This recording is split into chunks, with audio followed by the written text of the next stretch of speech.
Good evening, good morning, good day, wherever you are in the world. Thank you for tuning in to the Empirical Training Cyberspace podcast. I'm joined today by my fellow teammates. We have Robbie, cybersecurity consultant and former SOC lead. Say hello. Hello, good morning, good afternoon, good evening. We got I'm looking very orange though. Why do I look so orange, man? You look like one of the Simpsons. I can't change my lights. I can't even change my setup now. Carry on. Isn't it the fake tan that you put on? I'm still brown, Charlie, mate. And Vaughan is also joining us, who is the SOC team lead and AI specialist. Oh, that's a high praise AI specialist. Hello, everyone. It's a new field. Everybody's finding their way in it. Andrew Jones, AJ, cybersecurity consultant, incident response specialist. Hello, everyone. How are we all doing? All right, boys. Good to be back. And there's myself, former security analyst, turned into soft boy, a product marketer. So what we're going to get into today. What we're going to get into today is a little bit about looking back on 2023. It is end of the year, December. Essentially, happy holidays and all that, happy break, whatever it is you're doing. But really, we want to use this opportunity to dive into some of the key things that we've seen in 2023 and really unpack them for some of our audience. Some of our audience are new to cybersecurity, are trying to get in. So we're going to make sure that we bring them along to understand the different concepts and also people who might already be in cybersecurity. We have a lot of those people in our audience as well. So kind of discuss the latest trends and topics and also have a discussion with you guys. And we're not going to cover everything in this podcast, even though we're going to try and aim for a few episodes.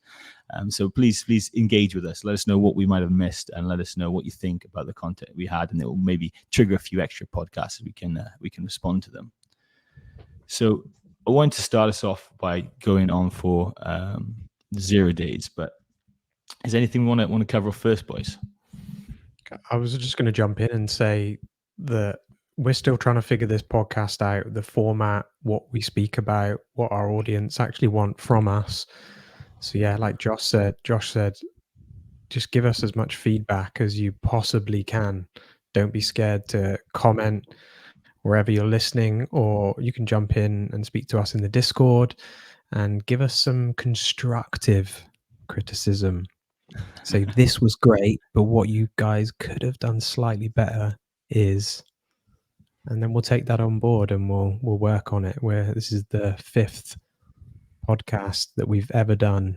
Not Josh, obviously. He's a master podcaster as well as a master marketer, but yeah, we're still building this. So let us know. We want the audience to grow with us, with the podcast.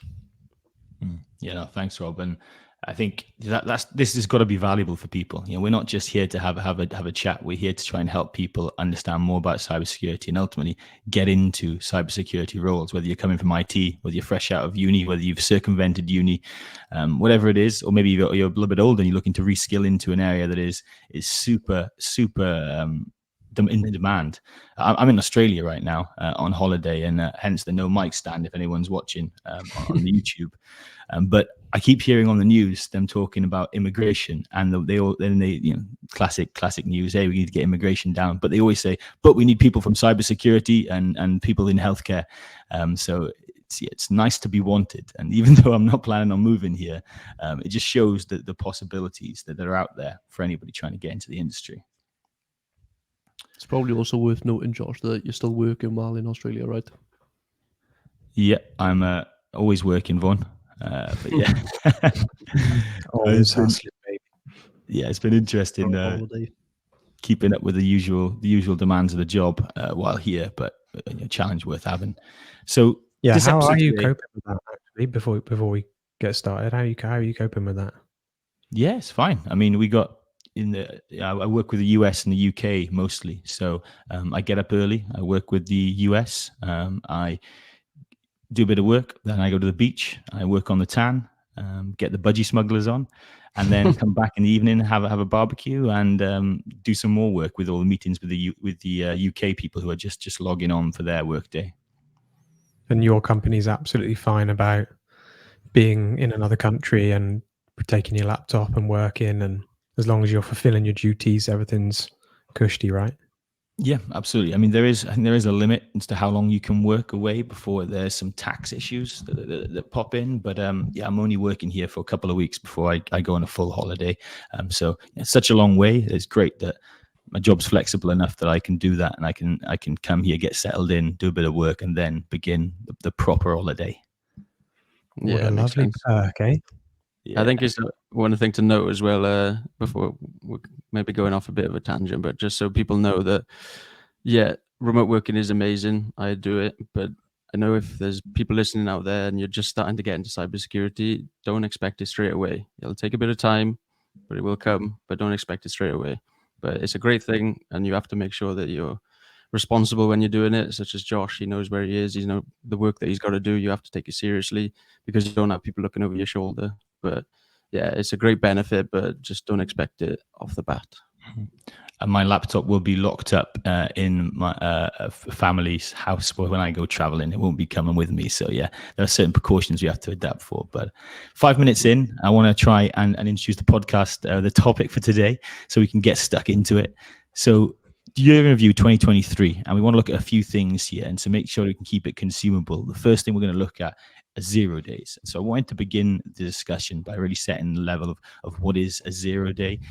Also referred to as emerging threats. But 0 day, the name comes from that because when they are discovered, or when they are out there, they're 0 days since the vendor knew about this vulnerability in their software. So basically, it's when an attacker knows about an exploit or vulnerability within software that the vendor doesn't know about yet. So they're so unaware. There's 0 days since they knew about it, and they can remain 0 days for a while. Sometimes they are kept in the wild and they are kind of used sparingly and hidden.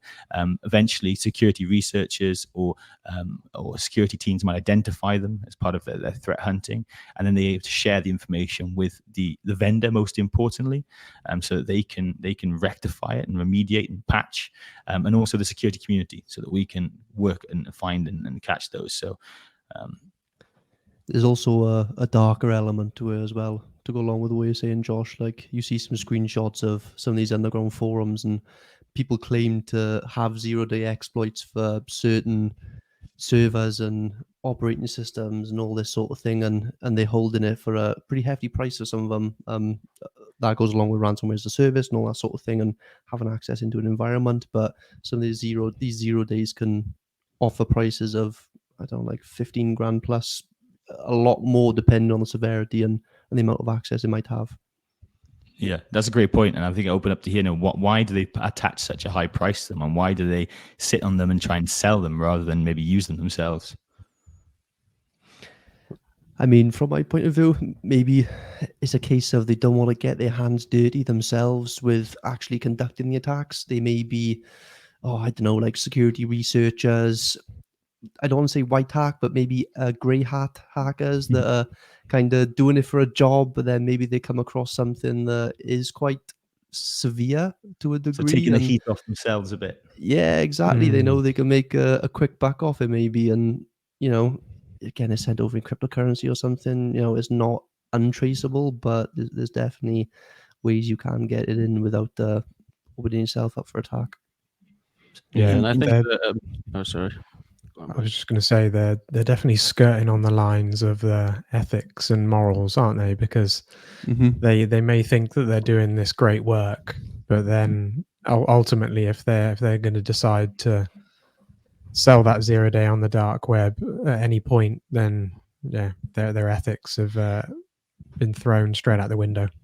And that's also similar for like some hacking groups and stuff as well. Just while we're on the topic of ethics, like some hacker groups advertise themselves as penetration testing teams, but they just attack companies just to let them know that their systems are insecure, and then ask for a massive ransom. But I don't know. I think it's interesting that the way they kind of bypass that ethical factor is by telling themselves they're essentially pen testers. Yeah, and that's the way that I see it in terms of, like, there's a lot of 0 day brokers out there, and that is their soul. And some of these are companies, and they're legitimate companies, and they sell 0 days to certain entities. and that's their focus. So instead of, like you say, getting their hands dirty, they can instead just find the 0-day, sell it on, and that's their business model. They don't need to get any more complex, don't need to get their hands dirty, and due to the amount that they can sell them for, it can make for a really lucrative business. And it may also be, sorry, Josh, I was just going to say, it may also be a problem with, some of these bug bounty programs as well. Maybe the prices that are being paid for these bug bounties aren't adequate for the severity. Maybe companies are, kind of taking the mick with the sort of prices they're offering, and these researchers or whoever it is that's discovering the 0-day knows that they can get a higher price on the black market. That's an interesting point, I think, and it's quite interesting that you guys have gone straight for the gray areas, the people who are kind of not necessarily black hat, so kind of the hackers who are always in the wrong side of the law, but the ones that kind of straddle the two. You guys must be suspicious of some of the security researchers that you work with. But the 0 days is interesting because once you start using them, they kind of lose their value because people, once they've seen they're out there in the wild, people start to detect them, and then the security community as a whole will devise ways to detect and mitigate against them. And you talk about bug bounties. So bug bounties is where you find a hole in a software and you let the provider know. So say it's Google, you say, and Google have a great bug bounty program. You say, hey, here's what I found. I'm just telling you. So I'm not telling any hackers. I'm not putting on the dark web. So nobody knows about this yet, but you need to do something about it. And if someone with a defined bug bounty program will have a certain amount of money that they'll give based on the severity. So if it's 10 out of 10 criticality, they'll give you, I think it's like 20 grand. It's kind of the top of my head. I don't know the exact figure. But also you get companies who don't respond. They ignore those. They don't take action. They kind of neglect it. And then, what is that person left to do? The only way they can really make them take action is by saying, look, okay, I'm going to force your hand. I'm going to put it out there, and then you're going to have to respond to this because people are going to start using it, attacking it, or your customers are going to kick off because there's vulnerability in your software. And yeah, they say the way for them to claim the money is by selling it on that dark web as well. But I think there's definitely the black hats who also use them and just realize, hey, I can make more money selling this than I can using it myself. Yep. Yeah, we've got friends, had friends make a full-on living out of just doing bug bounty engagements. So not even working for another company or any company or any corporate business, just operating and engaging in these bug bounties, getting paid, and then moving on to the next engagement. So yeah, that's definitely a career that somebody could go down if they really want to. It's a little bit sporadic in payment, but there's, I don't know, an element of uncertainty there, which some people like. Some people like living on the edge. Yeah, exactly. The thrill of the hunt. Be your own boss. Do you work your own hours? Lots of positives. So yeah, I think, and a lot of people want to be. It seems that now, anyway, in the red teaming space, it's I think when we all started working in our blue team, everyone wants to be the hacker, the ethical hacker, and I get so many people coming up to me and saying that's what they want to get into. Interestingly, there does seem to be more of a lucrative. There's more people that they need at the moment. There's a lot more organizations requiring pen testing services. We see. This legislation like DORA in the European Union that requires financial institutions to be pen tested. The recent AI directive came out and said you need to pen test your systems regularly. So there's a lot more need for pen testers out there. So it is probably more of a valid career path than ever used to be. So if you are looking to get into that, look at bug bounty programs, join there's different bug bounty teams you can join as well. And they'll help advise you on the way you can legally go and test and prod these software and then disclose it responsibly. So you aren't going to get a knock on the door from the alphabet boys, the NSA, FBI, and whatnot, trying to knock your front door down. So, boys, I think we've got to set a good foundation there for what 0 days are and the opportunity that's there and why they're so impactful. Because nobody knows about them yet. You can't defend against them. You can't anticipate them. It's cat and mouse, and the attackers really are the mouse here, and we got to chase them as the cat, Tom and Jerry imagery there. So that they have that head start, and 0 days is the perfect example of that head start. Let's have a greater chance of success. More time for them to kind of do their actions, objectives, while we scrabble around trying to work out, is anyone even in there, or how did they even get in there? Does anyone want to start by talking about any of the big 2023 0 days that they took a particular shining to? Yeah, I can jump in. I've got some stuff that I can talk about. Go for it. So yeah, I'm going to talk about the MoveIt vulnerability that occurred in May 2023. So what is MoveIt? So MoveIt is basically just a no limits, secured, managed file transfer automation software. And essentially, it's just a technology platform that allows organizations to reliably exchange any data between systems and people just in a secure way to meet any compliance needs. And they've got two main products. So the two core products are MoveIt Cloud. So they've got a cloud-based app, and they had MoveIt Transfer, which is just an on-premise one. Now, the Clop ransomware criminal gang, they exploited in the beginning 3 very similar vulnerabilities, 0-day vulnerabilities in the MoveIt software, and that was on a publicly facing server. And the attack they carried out was an SQL injection attack. So an SQL injection attack can be simplified as a front-end vulnerability. So what it basically means is a threat actor can take advantage of fields on a login page that have flawed inputs. And I was going to bring up a little cheeky analogy on an SQL injection attack.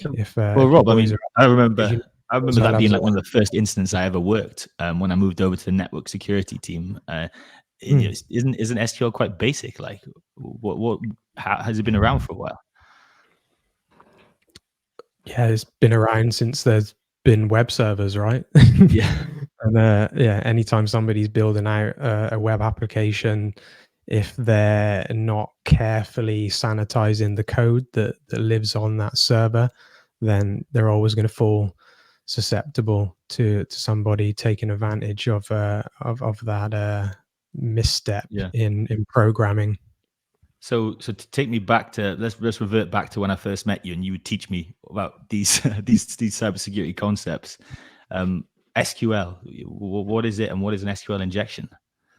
Use your analogies. Right. I know you got those. Let me get my analogy in, because you know I love an analogy. All right.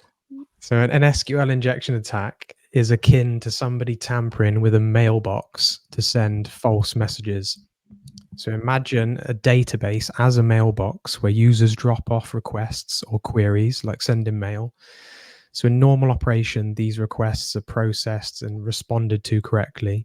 However, in an SQL injection, it's as if someone slips a fake malicious letter into the mailbox. So that letter is crafted cleverly to trick the mailbox's owner, which is the database system, into revealing private information or sending out wrong responses, or even changing the content of the letters that potentially come back. So just as a tampered mailbox can disrupt communications and compromise privacy, an SQL injection disrupts and exploits databases and just communication and security of databases, essentially.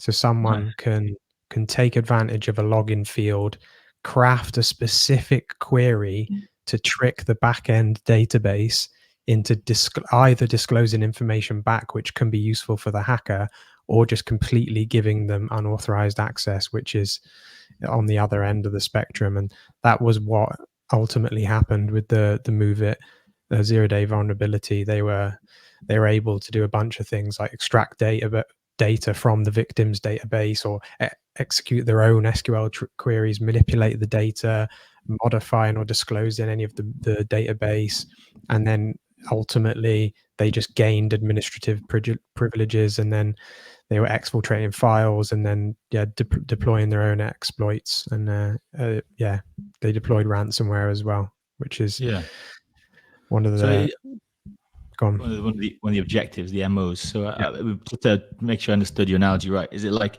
it's like putting a letter in a letterbox, a post box, and then all the other letters that are in there fire out back at you? Would that be a simplistic way of it? Yeah, basically, yeah. Yeah, and then because we say we've been doing that for years. We were looking at, and if you want to do an SQL injection, we don't advise ever attacking anything, but in your own lab environment, do 1 = 1 in a database field, and you've done an attack. But that's an old one. And this Move It one was brand new, right? So that hadn't been anticipated, and but as a result, it's not so much hey, you didn't sanitize your stuff properly. It's more, hey, this was maybe unanticipatable, and maybe you could have not had a publicly facing interface that deals with mass data that connects to your databases. But yeah, I mean, that I think the ransomware piece as well. We've seen ransomware really evolve, and I'm sure we're going to talk about this loads throughout the whole time. But it's that I still always think of ransomware as encrypting your devices. But I know it's evolved to just mean stealing your data and selling it on the dark web and saying, hey, if you don't give us 20,000 Bitcoin, that's ridiculous. 10 Bitcoin, then we're gonna sell it, and we're gonna release it, and the public record's gonna be out there, and you lose your public trust. So you don't even. That's kind of almost like a one and done attack, then, isn't it? You don't have to do a sequence of attacks. I know you could, but you could just take the data and hey, that's a pretty quick way to make a pretty big buck. And what they're taking away is the trust between that company and the customer. They're stealing all of their personal information from the end user via the company and saying, if you do not pay us the ransom, we'll release this data. And say me or anybody else as an external end user for that company, we've put our sole trust in that company to keep our information, our personal information, safe. And when it isn't, and it hasn't been kept safe, then you can lose trust. Then some people, if a company gets hacked and their data is leaked on the dark web or made visible anywhere on the internet, that might be the straw that breaks the camel's back in terms of that user never ever doing business again with that company. And that's the company's livelihood, isn't it? If all of their end users don't ever want to do business with them again, then they don't have a business anymore. Yeah, and you can't, just like the data, you can't get the data back once it's been exfiltrated. You can't really get that trust back, or you can, but it's difficult. And actually that's kind of raises a good question for me. Or maybe, boys, have you dealt with any data stealing attacks, and what's kind of implication? And the other piece is, how much blame should we put on companies for 0 days? Is it all their fault? Should it ever have happened? I think it's difficult to blame the company, because that's the thing with 0 days, that they get this reputation where it depends how much the company knew about it. If they knew about it, they didn't patch, then of course, then that's a problem on their end. But the thing with 0 days is not just this is the first day that the application owner has found out about it, but it's probably the first time that the company has ever found out about it. And usually in most cases, the company, even if they've got an application that they're running, they find out about the vulnerability, they might take 2 weeks to patch it. There might be some reason why they can't take the database down. Like, these are excuses. They should be doing it, but there's often times where the server's online and it's like, well, if we take this down now to patch it, we haven't got a redundancy server to be able to facilitate our customers. So I don't think they can have all the blame, but I think if they responded to it slowly when they knew about it, I'm all about detection and response. So you want to keep the response time as low as possible. But if in this case, do we know how long it took them to respond to it, or was it kind of as soon as they? I guess don't want to kind of talk here about whether we should blame specific companies about specific 0 days. But I think that just is a really interesting point, Andy. That it's not necessarily, it's a reality, right? These things are going to happen.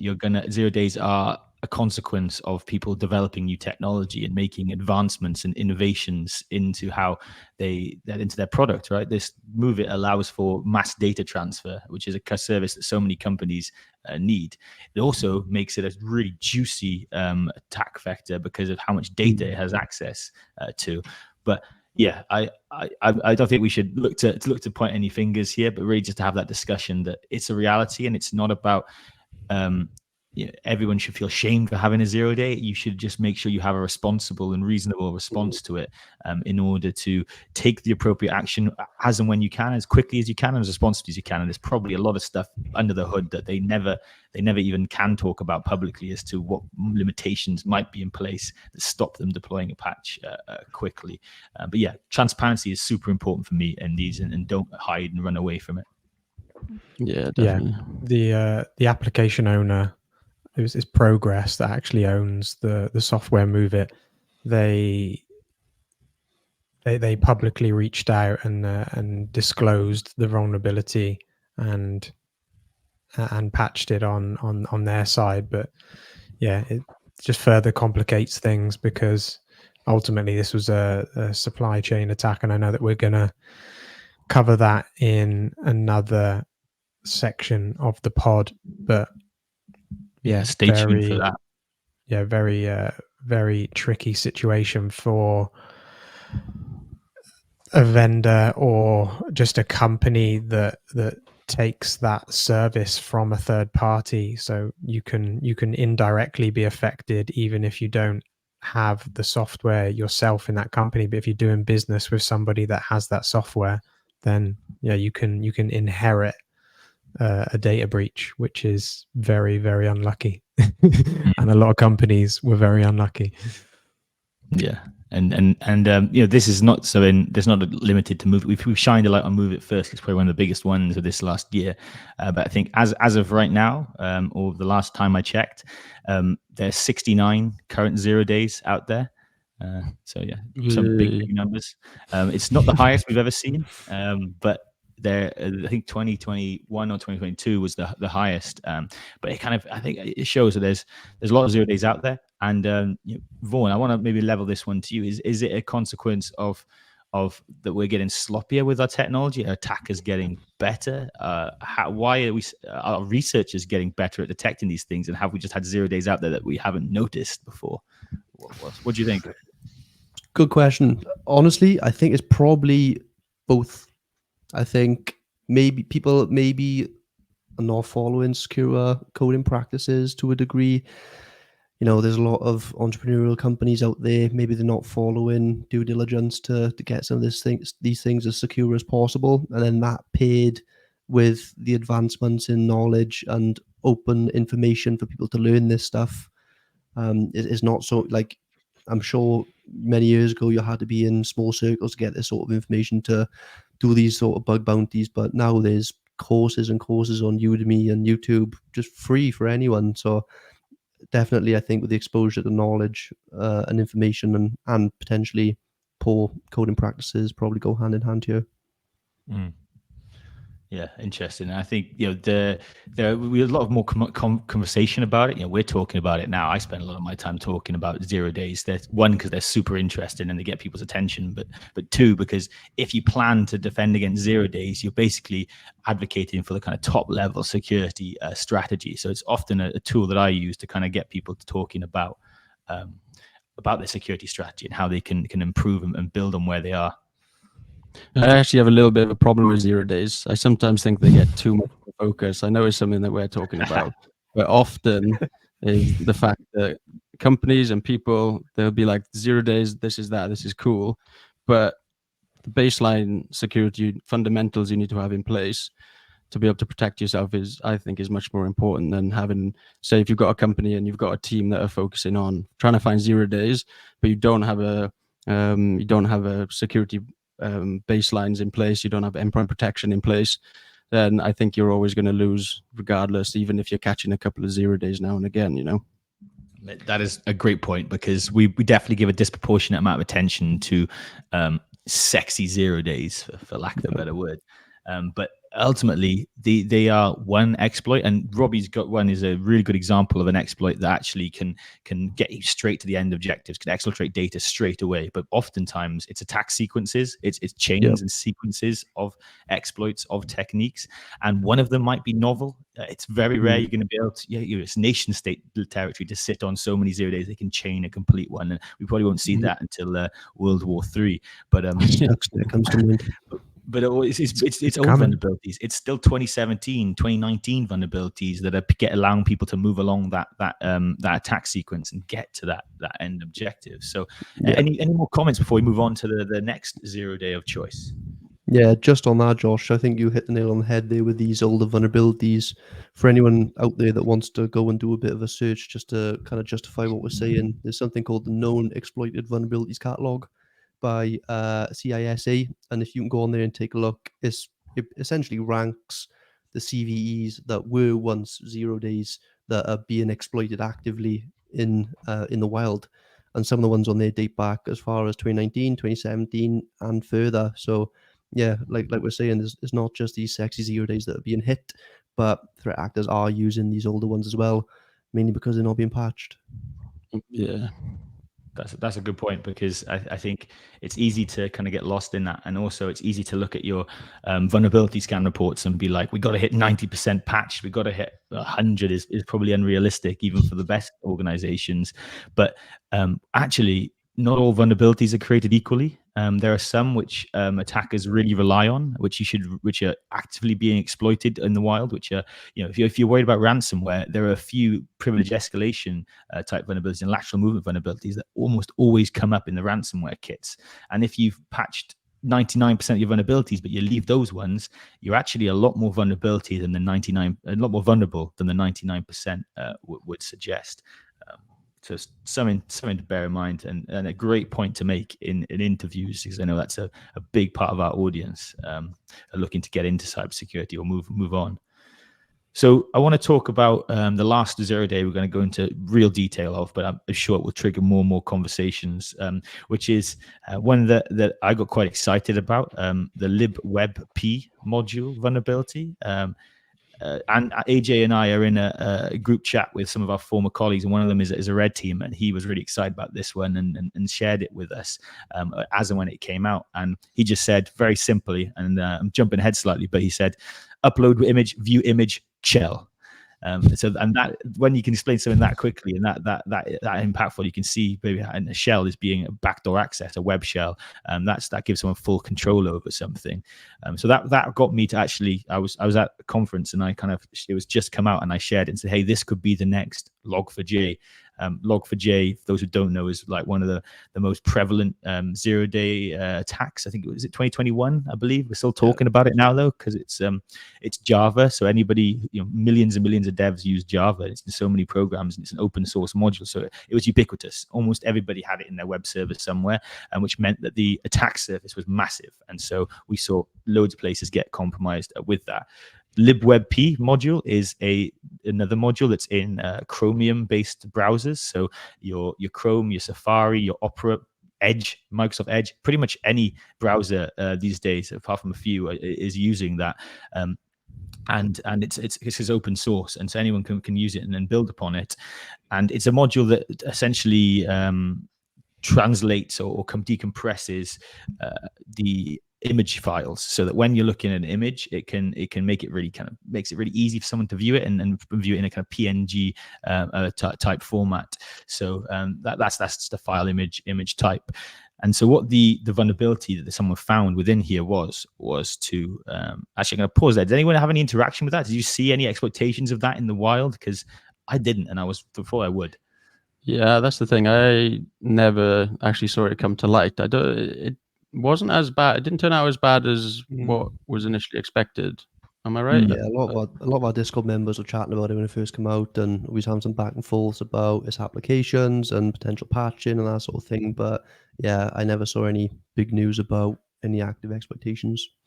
Yeah, and the reason there's a reason for that, but the reason that we got hyped about it was it's in so many different things that it's not actually not just in browsers. Like things like Twitch also use that module to render their images. So it was everywhere, and the impact was huge as well, because all it required was an attacker to upload an image.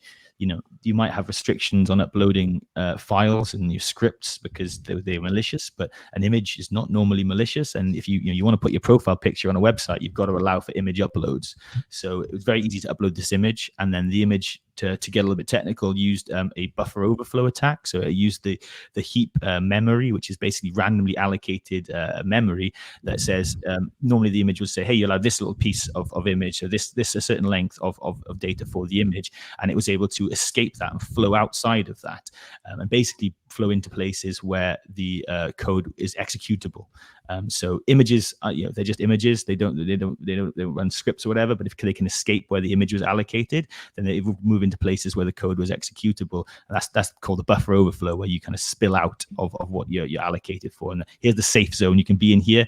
And if they spill out into there, then you can sometimes cause a bit of havoc. So that was allowed for remote code execution, which we talked about SQL injections. Remote code execution is another type of exploit, which basically it's an easy one. It does what it says on the tin. Wherever you are, you can make a target machine, a web application, person's computer, execute the code that you want it to. And the possibilities are endless with that, because you can get it to run code that downloads malware, that opens up backdoors, that whatever you want to do, you can kind of operate that. And this doesn't, differently to how Robbie's one targeted the backend databases or the web servers that were connected to the databases to take the data. This one affected the users of those web applications. It actually executed in their browser. And browser-based exploits, I think, are a really big one on the rise in 2023, and so they will be beyond, because our browsers have got the power of operating systems now.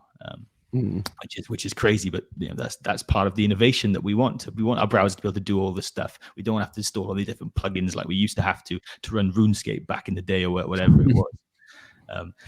So yeah, and so I've researched this, so I know this. But why do you think? Any guesses as to why it wasn't actually as big as we thought, even though it was so common and there was such big impact? I think it was down to going back to patching. And a lot of the browsers, especially, they'd already patched before the vulnerability had been released in the wild. So most of the vendors, Chrome with Google and things like that, Firefox, they're all based off very similar browsers. So they were all able to update at the same time. Is that correct? That's partly one of the reasons, I think, because if you ever look at your top right now, and if it says relaunched, update Chrome or whatever you're using, make sure you do that, because that really does matter. Is anyone in the shame? Has anyone got a yellow or red? I'm looking pretty clean right now. No, I wish we were. Yeah. We can't be running a cybersecurity podcast and we're not updating our browsers. Sometimes it's there, but just make sure you update it. Yeah, but the other piece was, and you always do it. It's worth closing your stuff. It even reopens your stuff up. So make sure anyone does it. Tell your nan to do it too. Everyone should be doing that. But the reason it wasn't that exploitable was actually it required a few more prerequisites than initially were thought. So you actually had to have it kind of configured in a very certain way. So Robbie, you talked in the movie about how the public facing servers, the ones you could kind of go and grab if someone had locked that down and had it kind of hidden in behind a VPN or behind some sort of private access, they couldn't do the exploit. This was kind of similar, except I can't even get into the different ways. There's had to be very specific conditions for how it was set up for it to be exploitable. So we did see examples of it being exploited. Actually, a lot of government organizations in the US got done with it. They used it to ship the Pegasus no-click exploits to the iOS, so anyone Apple users, and a lot of government institutions got done with it. But really, I have found many examples beyond that. And I think shout out to security researchers like Ben Hawkes, who kind of showed the what the code could be, and then other researchers went on top of that and showed here's what the configuration needed to be. So it's again about everyone gets in an uproar. The tension was massive on it, because wow, this could be huge. And then people actually found, hey, look, here are the details, and actually it's not as bad as we thought. But good, well done us for treating it like it could have been bad. Yeah, and I think that's what goes a long way, where especially in the world of instant response, you're better off treating everything as bad, and then you can kind of work it out after then and go through your instant response plan. And even if it was a false positive or it wasn't as bad as it was, you still had the practice of doing the incident, but you still responded in a way that that your company is definitely protected. Yeah, and that's a great mindset to have as well, AJ, and something I I had to try and preach to the guys on my team. You know, if as a SOC analyst, if you work in an incident and you're not 100% sure that this is benign for whatever reason, it's always worth erring on the side of caution and raising it to the customer just to double check with them that, okay, yeah, this file looks dodgy, but you know, one article has said that it's used for something. It's probably worth just letting them know and say, do you actually use this? And it can be as simple as, yeah, we use this. Okay, amazing. No, they don't use it. Okay, well, we've got a bigger problem here. Yeah, and it broadens your horizon as well as a security analyst. If it's something that you have potentially never seen before, then, and it comes to light, you can conduct some research on it and, yeah, reach out to your customer base and say, hey, there's a vulnerability that's out in the wild right now. We've done X amount of research against that particular vulnerability, and it doesn't affect any of your systems, but it was a great exercise for everybody that was actually working on that particular research. And there's huge value in sharing these things as well, right? Because the LibWebP is a great example of we all in a role, but actually when we saw it in practice, we realized it's not as big as it took. But it requires people to share examples of actual compromise. What was the configuration for them to actually do that compromise, and what scenarios did it not happen as well? And sharing this information is the only way that collectively we all able to defend against these pieces. So I think Chrome 0 days, Chromium-based 0 days are going to be on the rise. We've sold 6 of them this last year. You know, I don't think that's because Chrome is inherently vulnerable. It's an open source software, so it means that there's all sorts of eyes on it. And once they find one, they're like ants to sugar. They all jump on it to try and find some more. So it's not going to be the last one that we've seen. And so I think that the key takeaways then, we'll kind of come to the end of this one. What we've talked about today, some of the latest stuff that's out there, looking back on 2023, but also, you know, we've made nods to SQL injections, remote code executions. There's always similarities in what you're seeing that's out there. So make sure that you are, so this knowledge that you have is constantly being built upon, and there are similarities and slight nuances between them. So that's what I really enjoy about cybersecurity, and that's how you guys can keep building and moving forward with your knowledge, and how you have to stay on the latest trends, but also basic concepts, they aren't going away. Follow security researchers. The best ones I like to follow, the ones where I look at 0 day articles online, and they normally tag the person who's kind of followed this. They have Twitter accounts. That's the best way to find this kind of cutting edge information that goes in a lot more detail than we have about these vulnerabilities. So any other closing thoughts, gentlemen, before we wrap this one up? My closing thought is an acronym that I read on one of the articles, which was, I just really enjoyed it. The acronym was ABP, which is always be patching. You gotta always be patching, boys and girls. Yeah, and that's been true since the 90s. So it's simple. It's simple, but it's a cool little acronym, and it's effective as well, isn't it? If you keep that in the back of your mind, if you're a big company, small company, medium company, whatever size you are, always be patching. Even just a regular user, we talk about updating your iPhones and stuff. I went to I went to university with a guy who had an Android and he hadn't updated his phone in like 4 years. So, you know, even your phones, for example, stay on top of it. Yeah, absolutely. So thank you very much for taking the time to join us on the CyberSpace podcast. We hope that you found something valuable in here, whether you're looking to get into cyber, looking to stay safe online, or looking to advance your cybersecurity career. As always, we want to hear from you. We want more direction. We want debate in the comments, and we will come back to you. So please, wherever you're listening to this, hit us up and also join that Discord. And this was episode 1 of the year in review. Join us next time. We're going to take a deeper dive into some of the big breaches of the last year, and also some of the hacker groups behind it. So thank you boys for taking the time. Yeah, thanks very much. Thanks everyone.